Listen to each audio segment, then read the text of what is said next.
Good evening, y'all. Welcome back to another story time with Kayla adventure. They just keep going, and the news today came out last night, I guess, probably while I was recording this, is that the UK is going to be on full lockdown for 3 weeks at least, and hopefully, I'm totally cool with that. Hopefully that'll stop this thing from spreading crazily, because we don't want to deal with that whole situation. So hopefully it'll all get better at some point in the near future. We'll just have to wait and see. In the meantime, I still go out occasionally because there are certain services that still happen regardless. But anyway, it is still nice to have time at the end of the day to come and read the story. I'm thinking I might have to continue this. I mean, we're gonna go for at least the next 3 weeks if I'm still, in this situation. But yeah, maybe I'll keep going after that too. Just gives me a chance to read a nice book. I enjoy it anyway. So yesterday, we found ourselves on the Queen's croquet ground. We got to meet the Queen, which was a joyful experience for everybody. And just at the end of the chapter, Alice had an interesting encounter with the Cheshire Cat, who was fading away, and she was still, I think, wondering what to do about all that. The Duchess is here now. So we're going to start Alice in Wonderland, Chapter 9. It's only 12 chapters, so we're getting there. Chapter 9, The Mock Turtle's Story. "You can't think how glad I am to see you again, you dear old thing," said the Duchess, as she tucked her arm affectionately into Alice's and they walked off together. Alice was very glad to find her in such a pleasant temper, and thought to herself that perhaps it was only the pepper that had made her so savage when they met in the kitchen. "When I'm a duchess," she said to herself, not in a very hopeful tone, though, "I won't have any pepper in my kitchen at all. Soup does very well without.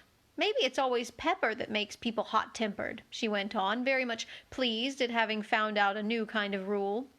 "And vinegar that makes them sour, and chamomile that makes them bitter, and barley sugar and such things that make children sweet-tempered. I only wish people knew that. Then they wouldn't be so stingy about it, you know." She had quite forgotten the Duchess by this time, and was a little startled when she heard her voice close to her ear. "You're thinking about something, my dear, and that makes you forget to talk.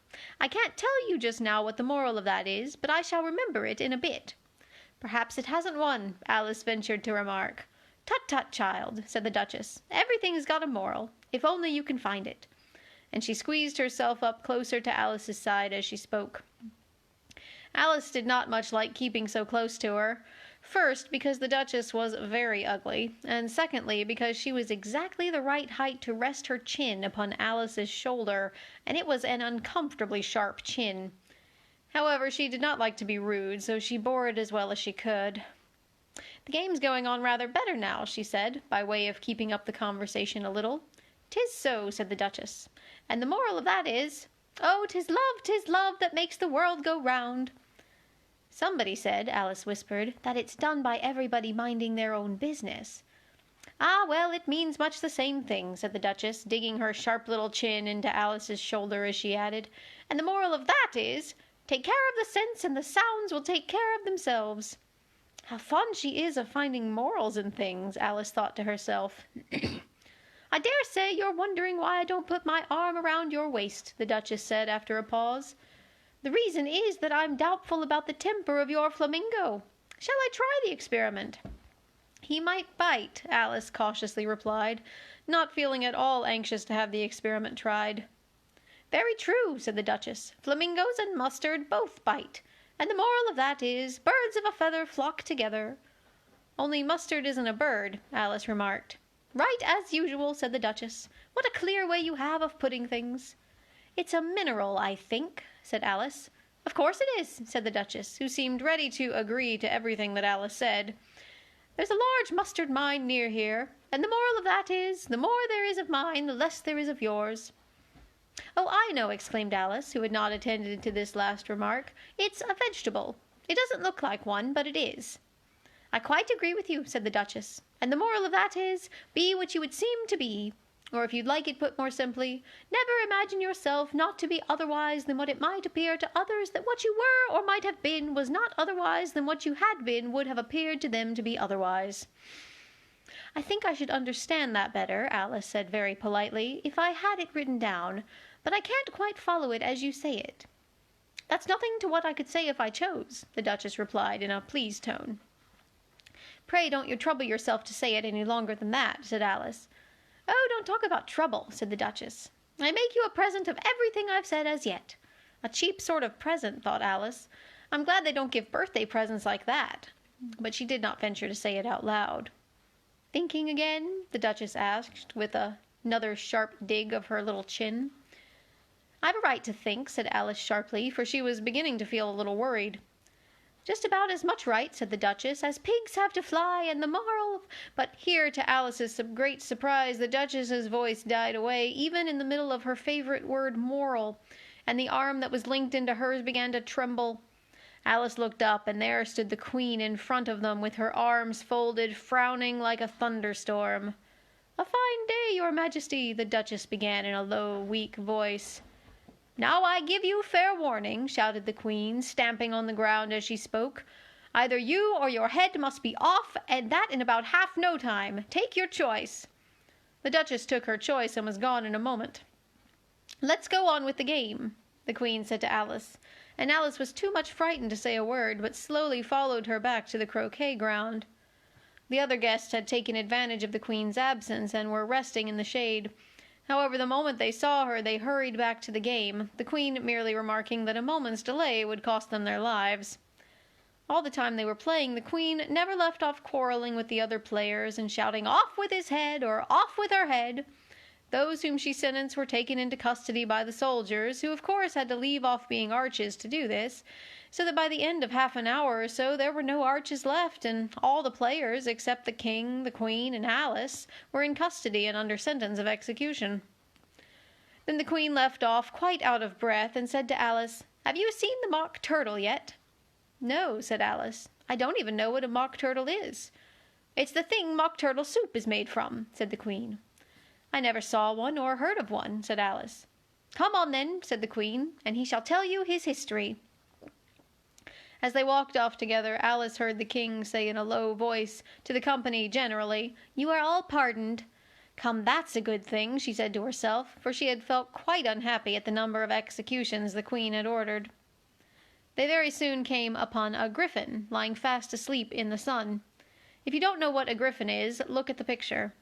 I don't have a picture, you're going to have to Google it.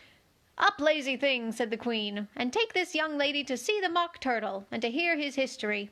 I must go back and see after some executions I have ordered." And she walked off, leaving Alice alone with the griffin. Alice did not quite like the look of the creature, but on the whole she thought it would be quite as safe to stay with it as to go after that savage Queen, so she waited. The griffin sat up and rubbed its eyes, then it watched the Queen till she was out of sight. Then it chuckled. "What fun!" said the griffin, half to itself, half to Alice. "What is the fun?" said Alice. "Why, she," said the griffin. "It's all her fancy, that. They never executes nobody, you know. Come on." Everybody says "come on" here, thought Alice, as she went slowly after it. I never was so ordered about in all my life, never.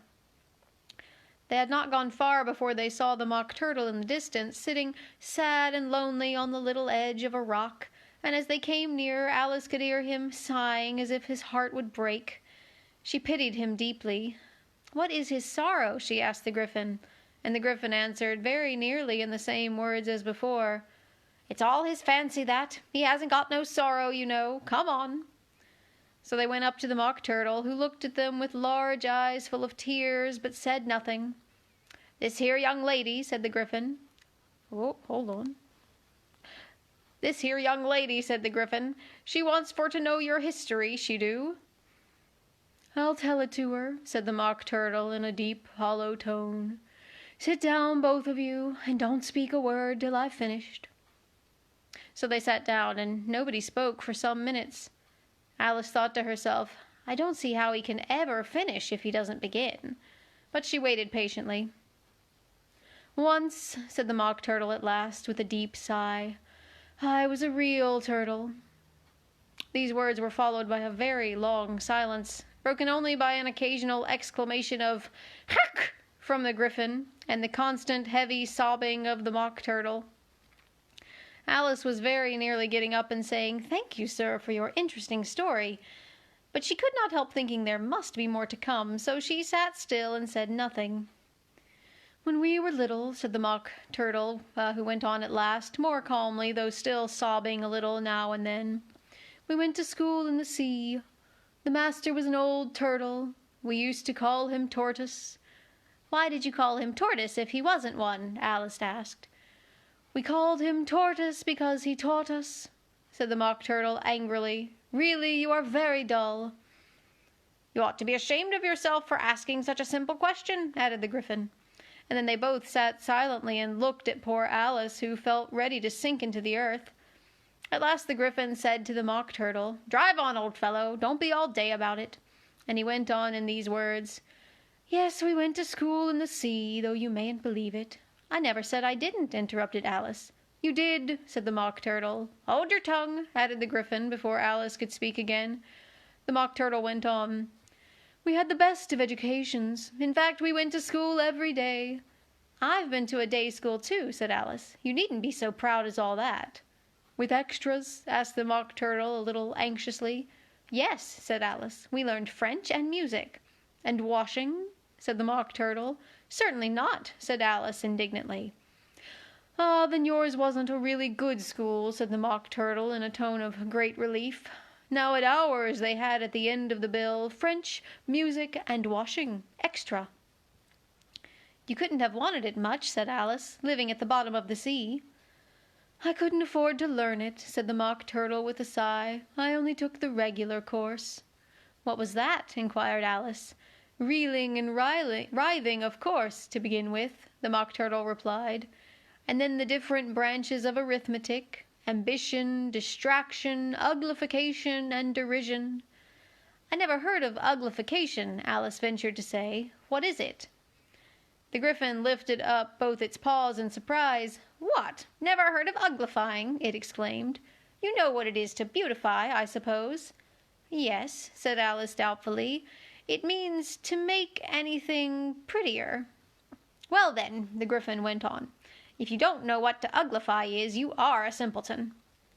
Alice did not feel encouraged to ask any more questions about it, so she turned to the Mock Turtle and said, "What else had you to learn?" "Well, there was mystery," the Mock Turtle replied, counting off the subjects on his flappers. "Mystery, ancient and modern, with seaography, then drawling. The drawling master was an old conger eel that used to come once a week. He taught us drawling, stretching, and fainting in coils." "What was that like?" said Alice. "Well, I can't show it to you myself," the Mock Turtle said. "I'm too stiff, and the Gryphon never learnt it." "Hadn't time," said the Gryphon. "I went to the classics master, though. He was an old crab, he was." "I never went to him," the Mock Turtle said with a sigh. "He taught laughing and grief, they used to say." So he did," said the Gryphon, sighing in his turn, and both creatures hid their faces in their paws. "And how many hours a day did you do lessons?" said Alice, in a hurry to change the subject. 10 hours the first day," said the Mock Turtle, 9 the next, and so on." "What a curious plan!" exclaimed Alice. "That's the reason they're called lessons," the Gryphon remarked, "because they lessen from day to day." This was quite a new idea to Alice, and she thought it over a little before she made her next remark. "Then the 11th day must have been a holiday." "Of course it was," said the Mock Turtle. "And how did you manage on the 12th?" Alice went on eagerly. "That's enough about lessons," the Gryphon interrupted in a very decided tone. "Tell her something about the games now." Well, and that's the end of chapter 9. I feel like that one was fairly short. But there you go. We got to see the Queen again and hear the Duchess and her fun conversation, and meet the Mock Turtle and the Gryphon. And next time we're going to hear a little bit more from the Mock Turtle and the Gryphon and see what comes after that. So thank you for joining me this lovely evening, and I will see you tomorrow. Have a good one.